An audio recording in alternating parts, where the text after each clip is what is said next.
St. Swithin's College, Nottingham University, Newark-on-Trent, Nottingham. October 21, 1934. Professor Franklin Caldwell, care of British Scientific Expedition, Hilla, Mesopotamia. My dear Professor, the 5 clay tablets from your recent excavation in the ruins of Babylon arrived on the same boat with your letter. I have been fascinated no end, and have spent many pleasant hours translating their inscriptions. I should have answered your letter at once, but delayed until I could complete the translations, which are attached. The tablets arrived without damage, thanks to your careful use of preservatives and excellent packing. You will be as astonished as we in the laboratory at the story they relate. One expects the dim and distant past to speak of romance and adventure, Arabian Nights sort of things, you know, when instead it discloses the problem of a person named Dabasir to pay off his debts. One realizes that conditions upon this old world have not changed as much in 5,000 years as one might expect. It's odd, you know, but these old inscriptions rather rag me, as the students say. Being a college professor, I'm supposed to be a thinking human being, possessing a working knowledge of most subjects. Yet here comes this old chap out of the dust-covered ruins of Babylon to offer a way I had never heard of, to pay off my debts, and at the same time acquire gold to jingle in my wallet. Pleasant thought, I say, and interesting to prove whether it will work as well nowadays as it did in old Babylon. Mrs. Shrewsbury and myself are planning to try out his plan upon our own affairs, which could be much improved. Wishing you the best of luck in your worthy undertaking, and waiting eagerly another opportunity to assist, I am, yours sincerely, Alfred H. Shrewsbury, Department of Archaeology. Tablet number 1. Now when the moon becometh full, I, Dabasir, who am but recently returned from slavery in Syria, with the determination to pay my many just debts and become a man of means worthy of respect in my native city of Babylon, do here engrave upon the clay a permanent record of my affairs to guide and assist me in carrying through my high desires.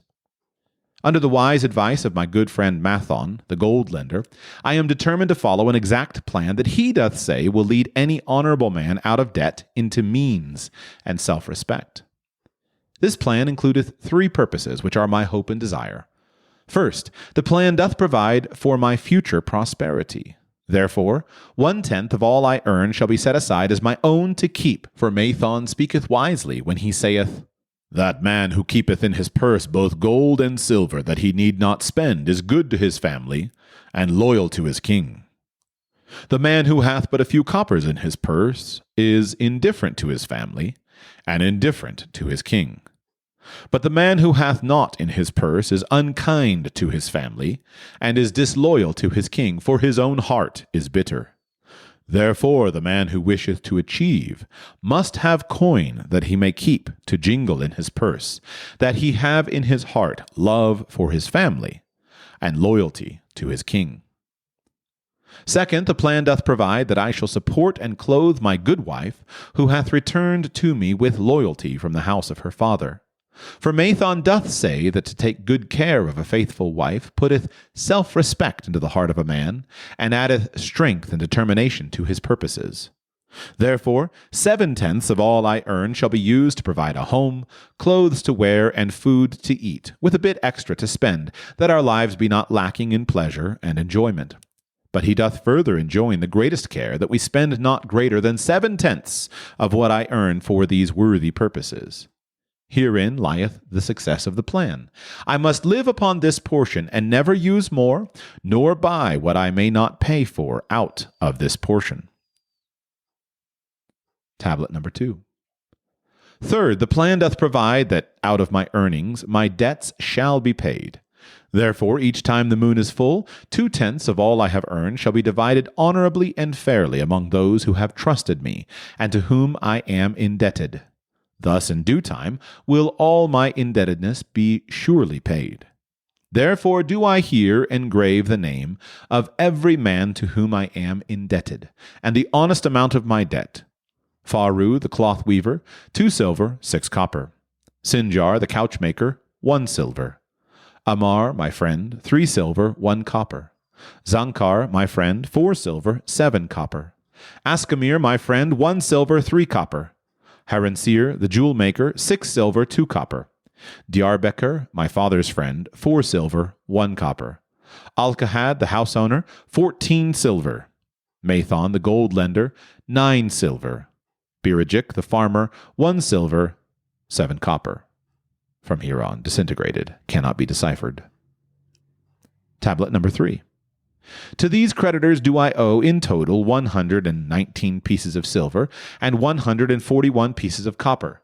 Because I did owe these sums and saw no way to repay, in my folly I did permit my wife to return to her father, and didst leave my native city and seek easy wealth elsewhere, only to find disaster and to see myself sold into the degradation of slavery.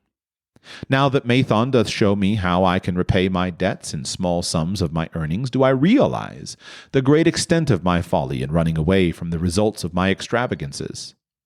Therefore have I visited my creditors, and explained to them that I have no resources with which to pay except my ability to earn, and that I intend to apply 2/10 of all I earn upon my indebtedness, evenly and honestly.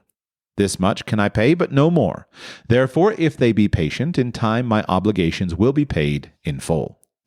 Ahmar, whom I thought my best friend, reviled me bitterly, and I left him in humiliation. Birajik, the farmer, pleaded that I pay him first, as he didst badly need help. Alcahad, the house owner, was indeed disagreeable, and insisted that he would make me trouble unless I didst soon settle in full with him. All the rest willingly accepted my proposal. Therefore am I more determined than ever to carry through, being convinced that it is easier to pay one's just debts than to avoid them. Even though I cannot meet the needs and demands of a few of my creditors, I will deal impartially with all. Tablet number 4. Again the moon shines full. I have worked hard with a free mind. My good wife hath supported my intentions to pay my creditors. Because of our wise determination, I have earned during the past moon, buying camels of sound wind and good legs, for Nabatur the sum of 19 pieces of silver. This I have divided according to the plan. 1/10 have I set aside to keep as my own. 7/10 have I divided with my good wife to pay for our living. 2/10 have I divided among my creditors as evenly as could be done in coppers. I did not see Ahmar, but left it with his wife. Birajik was so pleased he would kiss my hand. Old Alcahad alone was grouchy and said I must pay faster, to which I replied that if I were permitted to be well fed and not worried, that alone would enable me to pay faster. All the others thanked me and spoke well of my efforts. Therefore, at the end of one moon, my indebtedness is reduced by almost 4 pieces of silver, and I possess almost 2 pieces of silver besides, upon which no man hath claim. My heart is lighter than it hath been for a long time. Again the moon shines full. I have worked hard, but with poor success. Few camels have I been able to buy. Only 11 pieces of silver have I earned. Nevertheless, my good wife and I have stood by the plan, even though we have bought no new raiment and eaten little but herbs. Again, I paid ourselves 1/10 of the 11 pieces, while we lived upon 7/10. I was surprised when Ahmar commended my payment, even though small. So did Birajik. Alcahad flew into a rage, but when told to give back his portion if he did not wish it, he became reconciled. The others, as before, were content. Again the moon shines full, and I am greatly rejoiced. I intercepted a fine herd of camels and bought many sound ones. Therefore my earnings were 42 pieces of silver. This moon my wife and myself have bought much-needed sandals and raiment. Also we have dined well on meat and fowl. More than 8 pieces of silver we have paid to our creditors. Even Alcahad did not protest. Great is the plan, for it leadeth us out of debt, and giveth us wealth, which is ours to keep. 3 times the moon had been full since I last carved upon this clay. Each time I paid to myself 1/10 of all I earned. Each time my good wife and I have lived upon 7/10, even though at times it was difficult. Each time have I paid to my creditors 2/10. In my purse I now have 21 pieces of silver that are mine. It maketh my head to stand straight upon my shoulders, and maketh me proud to walk among my friends. My wife keepeth well our home, and it is becomingly gowned. We are happy to live together. The plan is of untold value. Hath it not made an honorable man of an ex-slave? Tablet number 5. Again the moon shines full, and I remember that it is long since I carved upon the clay. 12 moons, in truth, have come and gone. But this day I will not neglect my record, because upon this day I have paid the last of my debts. This is the day upon which my good wife and my thankful self celebrate with great feasting that our determination hath been achieved. Many things occurred upon my final visit to my creditors that I shall long remember. Ahmar begged my forgiveness for his unkind words, and said that I was one of all others he most desired for a friend. Old Alcahad is not so bad after all, for he said, "Thou wert once a piece of soft clay to be pressed and molded by any hand that touched thee, but now thou art a piece of bronze capable of holding an edge. If thou needest silver or gold at any time, come to me." Nor is he the only one who holdeth me in high regard. Many others speak deferentially to me. My good wife looketh upon me with a light in her eyes that doth make a man have confidence in himself. Yet it is the plan that hath made my success. It hath enabled me to pay all my debts, and to jingle both gold and silver in my purse. I do commend it to all who wish to get ahead. For truly, if it will enable an ex-slave to pay his debts, and have gold in his purse, will it not aid any man to find independence? Nor am I myself finished with it, for I am convinced that if I follow it further, it will make me rich among men. St. Swithin's College, Nottingham University, Newark-on-Trent, Nottingham, November 7th, 1936. Professor Franklin Caldwell, care of British Scientific Expedition, Hilla, Mesopotamia. My dear Professor, if in your further digging into those ruins of Babylon you encounter the ghost of a former resident, an old camel trader named Dabasir, do me a favor. Tell him that his scribbling upon those clay tablets so long ago has earned for him the lifelong gratitude of a couple of college folks back here in England. You will possibly remember my writing a year ago that Mrs. Shrewsbury and myself intended to try his plan for getting out of debt, and at the same time having gold to jingle. You may have guessed, even though we tried to keep it from our friends, our desperate straits.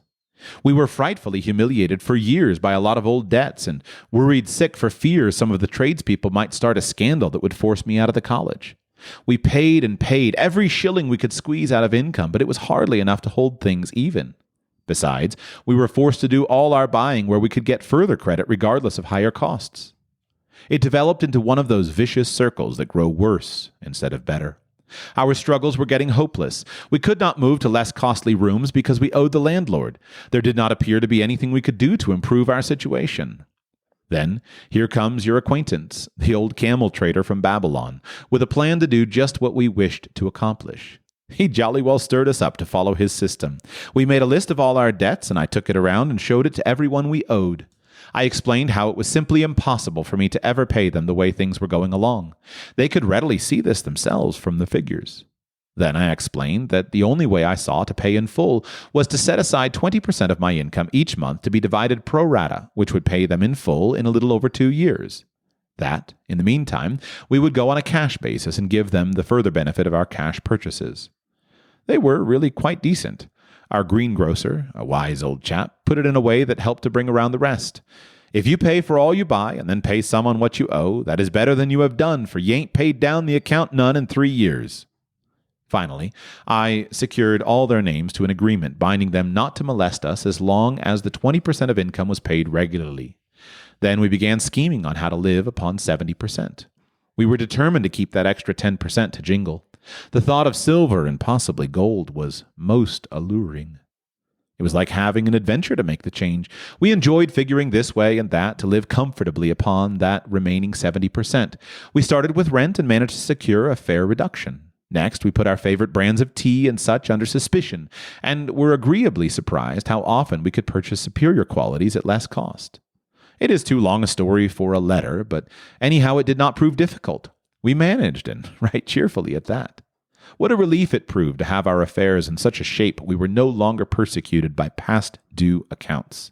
I must not neglect, however, to tell you about that extra 10% we were supposed to jingle. Well, we did jingle it for some time. Now don't laugh too soon. You see, that is the sporty part. It is the real fun to start accumulating money that you do not want to spend. There is more pleasure in running up such a surplus than there could be in spending it. After we had jingled to our heart's content, we found a more profitable use for it. We took up an investment upon which we could pay that 10% each month. This is proving to be the most satisfying part of our regeneration. It is the first thing we pay out of my check. There is a most gratifying sense of security to know our investment is growing steadily. By the time my teaching days are over, it should be a snug sum, large enough so the income will take care of us from then on. All this out of my same old check. Difficult to believe, yet absolutely true. All our debts being gradually paid, and at the same time our investment increasing. Besides, we get along financially even better than before. Who would believe there could be such a difference in results between following a financial plan and just drifting along? At the end of the next year, when all our old bills shall have been paid, we will have more to pay upon our investment, besides some extra for travel. We are determined never again to permit our living expenses to exceed 70% of our income. Now you can understand why we would like to extend our personal thanks to that old chap whose plan saved us from our hell on earth. He knew. He had been through it all. He wanted others to benefit from his own bitter experiences. That is why he spent tedious hours carving his message upon the clay. He had a real message for fellow sufferers, a message so important that after 5,000 years it has risen out of the ruins of Babylon, just as true and just as vital as the day it was buried. Yours sincerely, Alfred H. Shrewsbury, Department of Archaeology.